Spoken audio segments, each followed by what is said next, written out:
स्वामी जी महाराज की जय। बोलो शिव शंकर भगवान की जय।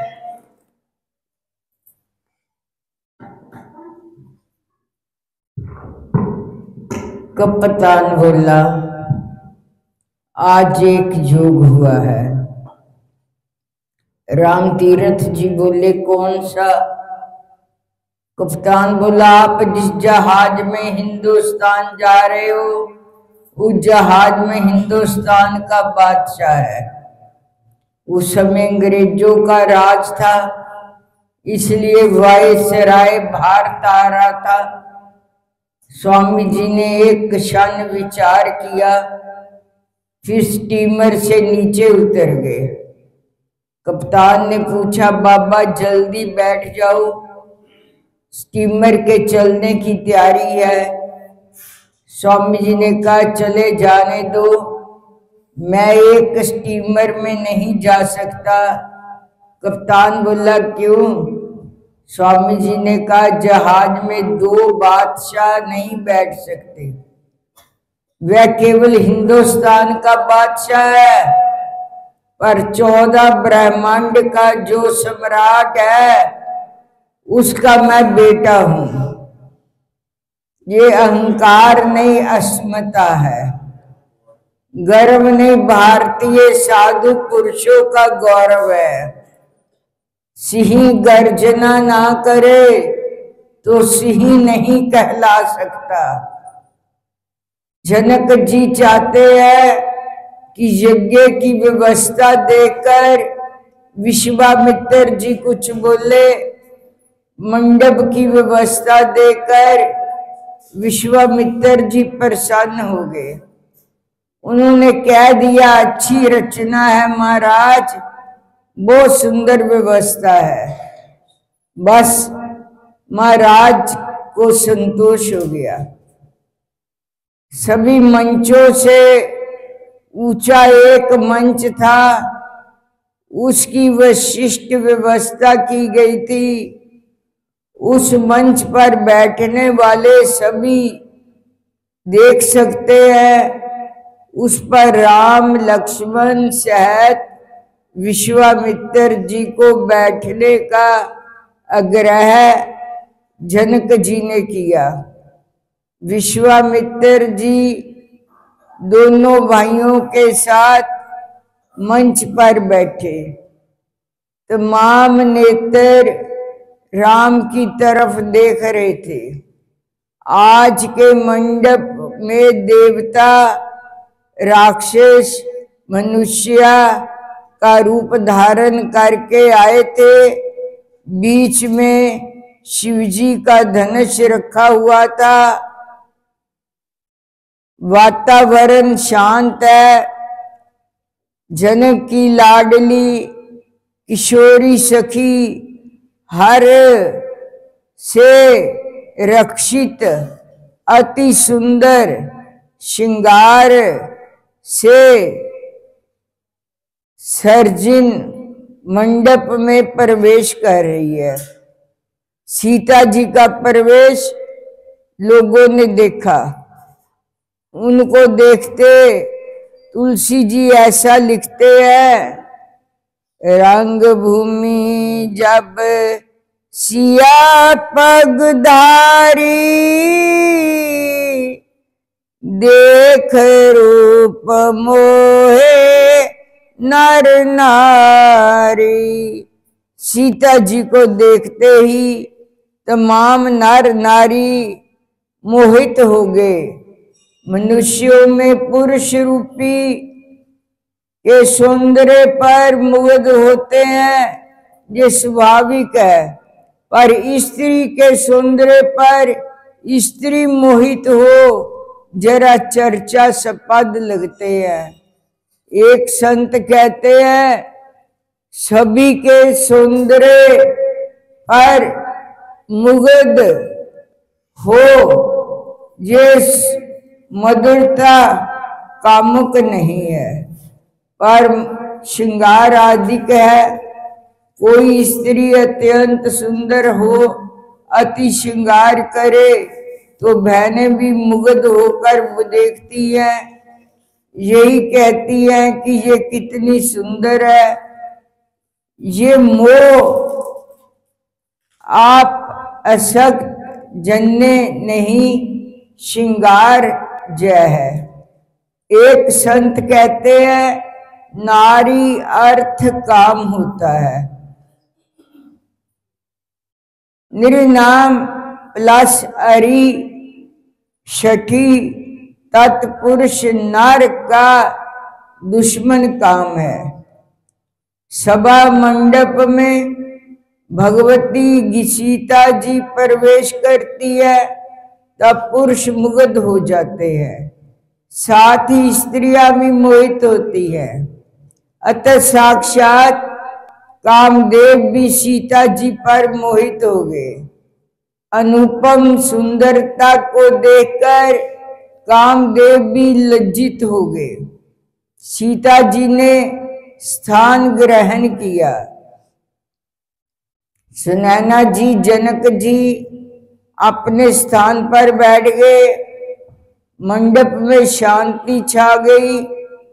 जनक राजा ने बंदी जनों को सूचना दी। बंदी जन गिरदावली करते करते जाए। जनक जी ने कहा मेरी प्रतिज्ञा की सूचना करो। जनक के बंदी जन खड़े हो गए, हाथ जोड़ करके सभा में घोषणा की। बोले बंदी वचन वारे सुनो सकल महिपाल। पन विदे करे करे हम भुज उठाई विशाल। हे राजाओ महाराजाओ, हम महाराज जनक जी की प्रतिज्ञा की घोषणा आपके समक्ष रखते हैं। आप लोग सीता जी को प्राप्त करने की इच्छा से इकट्ठे हुए हैं, पर हे राजवी, सीता जी को प्राप्त करने से पहले आपको एक शर्त पूरी करनी है। नृप भुज बल विषु शिव धन राहु।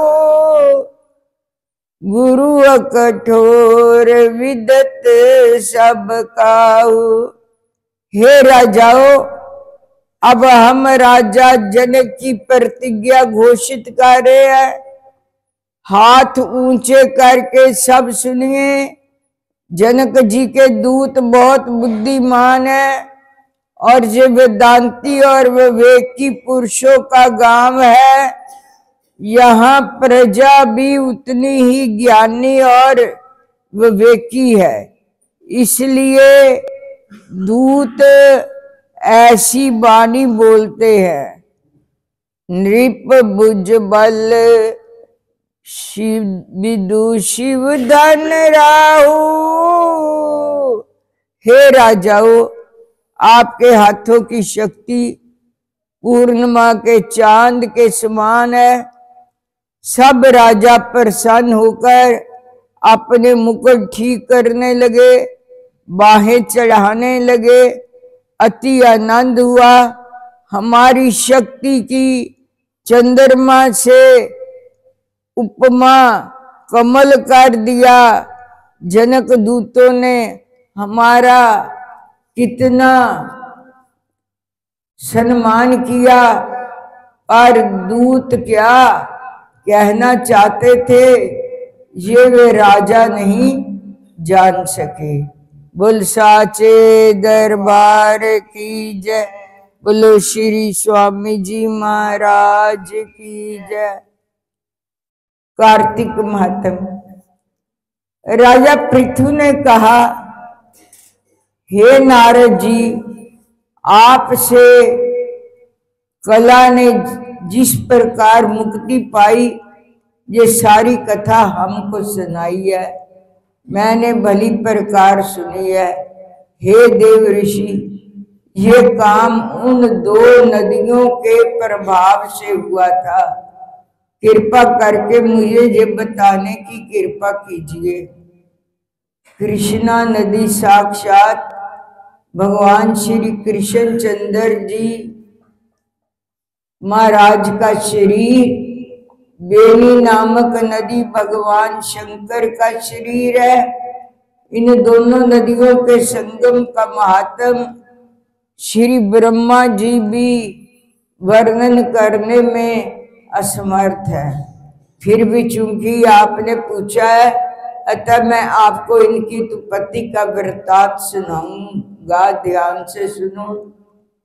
चाक्षुष मनवंतर के आरंभ में श्री ब्रह्मा जी ने सह पर्वत के शिखर पर यज्ञ करने का निश्चय किया। वे सब देवताओं भगवान विष्णु और शंकर जी यज्ञ की सामग्री लेकर उस पर्वत के शिखर पर गए। तब महर्षि भृगु आदि ऋषियों ने ब्रह्म मुहूर्त में उन्हें दीक्षा देने का विचार किया।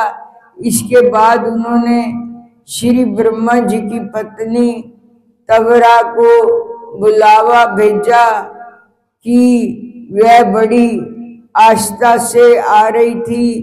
इसी बीच में भृगु जी ने विष्णु जी से पूछा, हे प्रभु, आपने तवरा को शीघ्रता से बुलाया था, वह क्यों नहीं आई? ब्रह्म मुहूर्त टल गया।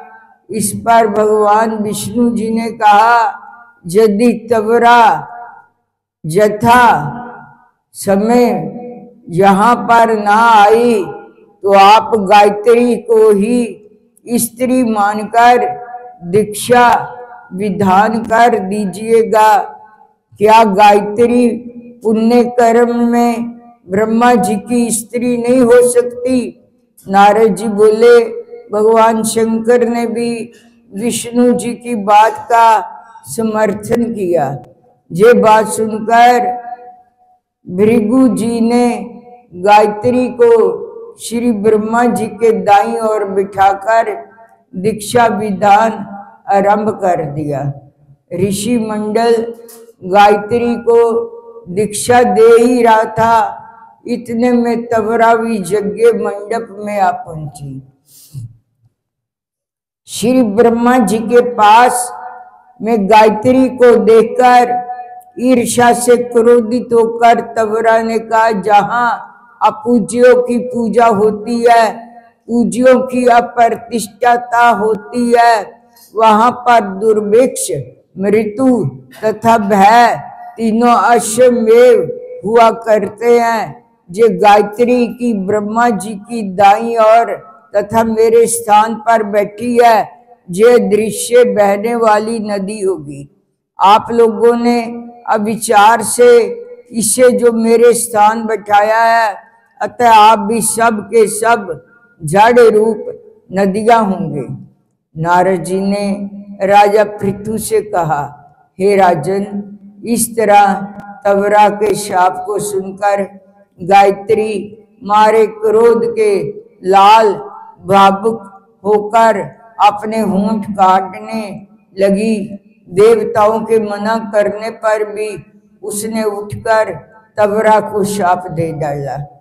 गायत्री ने कहा, ब्रह्मा जी जैसे तुम्हारे पति हैं वैसे मेरे भी पति हैं, तुमने व्यर्थ ही शाप दिया है, अतः तुम भी नदी हो जाओ। नारद जी ने कहा, तब तो देवताओं में भी खलबली सी मच गई। वह तवरा का दंडवत करके कहने लगी, हे देवी, तूने जो ब्रह्मा आदि सब देवताओं को शाप दिया है, इससे यदि हम सब जड़ रूप नदियां हो जाएंगे तो फिर निश्चय ही ये तीनों लोक ना हो जाएंगे, क्योंकि ये शाप तुमने बिना विचार किए दिया है, तुम इसे वापस ले लो।